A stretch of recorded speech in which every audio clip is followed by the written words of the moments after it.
Tasuma gochoowwan nuti raawwachuu hin qabne yookaan immoo of eeggannoo nuti namoota duukaa jiraannu irratti maatii keenya irratti namoota naannoo keenya jiraatan irratti of eeggannoo akkamii taasisuu qabna. Dogoggoroowwan salphaa fakkaachuu yoo hojjenne immoo miidhaa namarra geessisuu dandeenya yookaan immoo namni sun akka inni ofitti amanamummaa dhabu yookaan immoo akka jireenyi isaa jalaa diigamu ansaa qofaa osoo hin taane jireenyi keenya illee akka inni gada deemu akka nuun hin milkoone kan nu taasisu maalidha.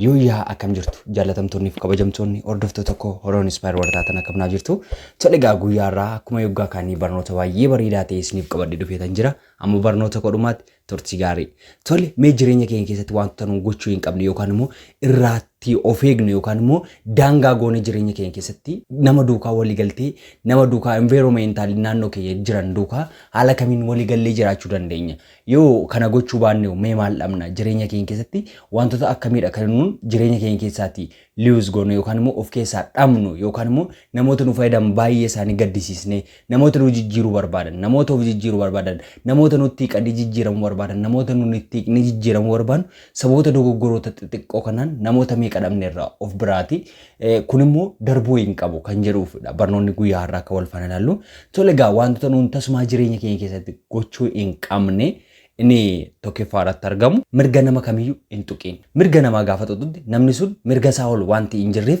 amma barbaade yoo kabaja siif qabaate amma barbaade obsa yoo siif qabaate amma barbaade yoo siif obseyyuu mirga isaatti gaafate dabartu namni sun ofirraa si qolate yookaan immoo yoo namni sun dandee wanta hamaa yookaan gocha hamaa irratti hin godhute illee si baqataa jechuudha mirga namaa gaafate tuqaa deemtu gaafati fedhii isaa ala waa tokko mirga isaa ala raawwachaa deemtu namni sun yoo sin fayyadute illee si miidhuu danda'a sirraa baqatee ol namummaa isaa sanaan namni kamuu haala kamuu keessatti si fayyaduu danda'a yookaan si jijjiiruu danda'a irkoo siif ta'uu danda'a haala isaaf yeroo isaa hin beekamu ta'uu danda'a nama tarra tuffattu nama tarra nan jijjiiru nan fayyadu narraa beesu yoo narraa deemes yoo natti jijjiirames nan fayyadu jettu iddootti si jijjiiruu qaba iddootti si fayyaduu qaba iddootti irkoo sii ta'uu qaba kanaafuu mirga nama kamiyyuu hin tuqin amantaa nama kamii hin tuqin amantaa isaa irratti namni kamuu sin ilaallatu amantaa isaa jalaa xoxxataanaan wanta amantii isaa duukaa wal qunnamu kamuu jalaa biratti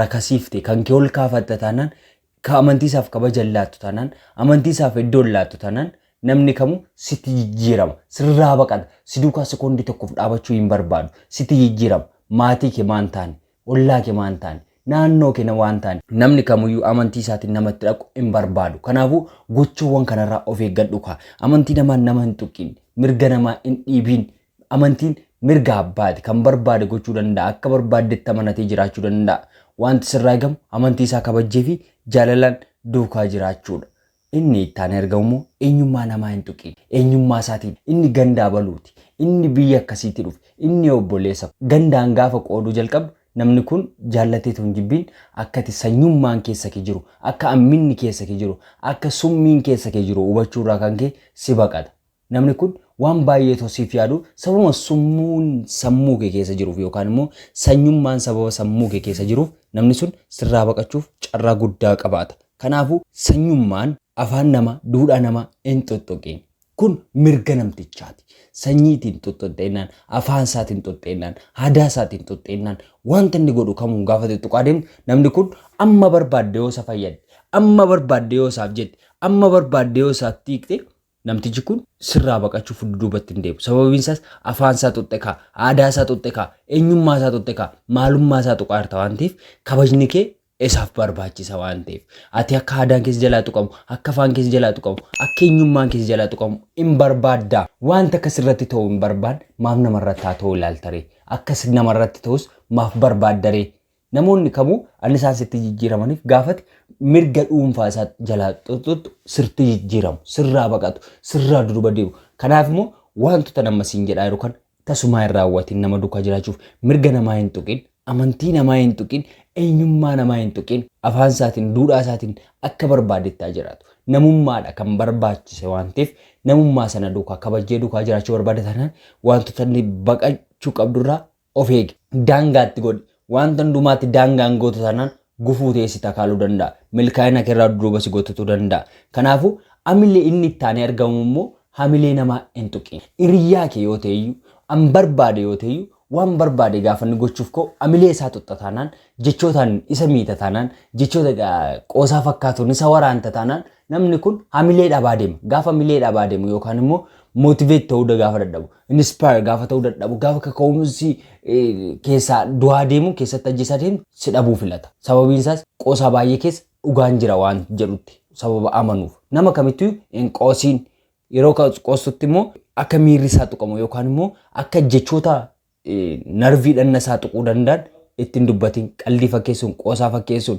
wantoota ta'e qaldii fakkeessitee qoosaa fakkeessitee irratti dubbattu kun honnee isaa jireenya isaa diiguu danda'a kan jedhu yaaduutiin tasuma nama kamittuu hin qoosiin yoo qoostellee irraa dafee of baradhu. Fuula isaa ilaalii qoosi, fuula isaa ilaalii, fuula isaa ilaaltee wanta hundumaa gochuu qabna. Nama kamuu duukaa jiraachuu yoo barbaade mirga isaatti hin bu'in wanta inni barbaade kamiyyuu hin gootanaan namni dhimma itti sitti jijjiiramuu hin qabu. Namni itti nama sirraa dhimma baqatuuf hin qabu. Namni sitti sirraa sababa duubatti jedhuuf hin qabu jechuudha. Tole egaa inni itti ani argamu of eeggadhu jireenya kee keessatti daangaa godhi wanta hundumaa irratti. Jireenya arraba kee irratti daangaa godhi. Arraba keetti daangaan gootu taanaan, arraba keef daangaan keessu taanaan, arrabni kee summii caaludha. Jireenyas lallisiisuu danda'a. Akkasuma immoo summiidhas nama ajjeesuu danda'a. Arrabni wanta hin jirre jiraa godhee agarsiisuu danda'a. Wanta jiru immoo dhabamsiisuu danda'a. Kanaaf arraba keef daangaa godhi. Of eeggadhu. Arraba keetti eegumsa godhi. Wanta hundumaa irratti eeggannoo taasisi. Arraba keetti eeggannoon taasisu taanaan arraba keetiin wanta dafqitee waggaa 20 ijaarte, wanta walitti dhufeenya waggaa 5-6tti ijaarte jecha arraba kee tokkoon diigamuu kan danda'u yaadadhu. Kun immoo maarraa ka'eeti sababa arraba kee. Inni itti aanee argamu immoo kabaja kee eeggadhu. Nama kam duukaa jiraadhu, nama kam duukaas walii gali, nama kam duukaas jireenya barbaadu. Kabaja keetti dhufa taanaan jaalalli kabaja hin qabne, hiriyyummaan kabaja hin qabne, maatiin kabaja hin qabne, naannoon kabaja si hin qabne jireenya kee keessatti waan si fayyaduu hin qabu. Sababa jaallattu qofaaf kabaja kee irra yeroo hundumaa hadeema taanaan yookaan immoo kabajni kee gadi bu'a taanaan si miidhaa deema taanaan tasuma nama sana biraa baqan sitti hima.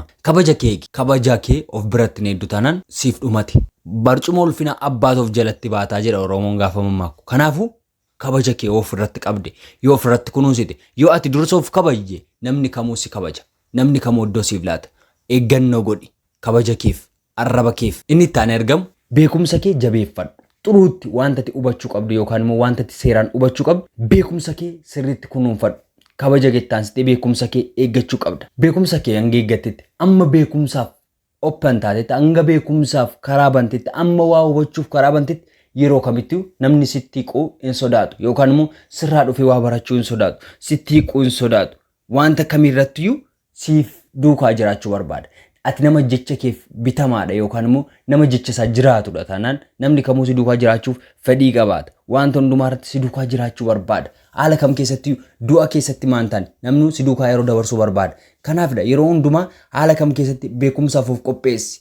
Wanta of qopheessiteef sana immoo jabeeffattee yoo qabatte, yoo ofitti qabde, yoo beekumsa keessanaaf ilaalcha wal qixxummaa qabaatte, yoo namoota duukaa wal kabajjee jiraatta ta'e, yoo haala kam keessatti hubannoo qabaate namni si duukaa jiraachuuf wanta hin hawwineef tokko hin qabu. Kanaafuu haala kam keessatti haala rakkisaa kam keessatti nama kam duukaa jiraachuuf seerota kana raawwadhu. Nama duukaa jiraachuu yoo barbaadate seera kana yoo raawwatte milkaa'ina barbaadde irra geessa. Barnoota biraan hanga walitti deebinutti turtii gaarii.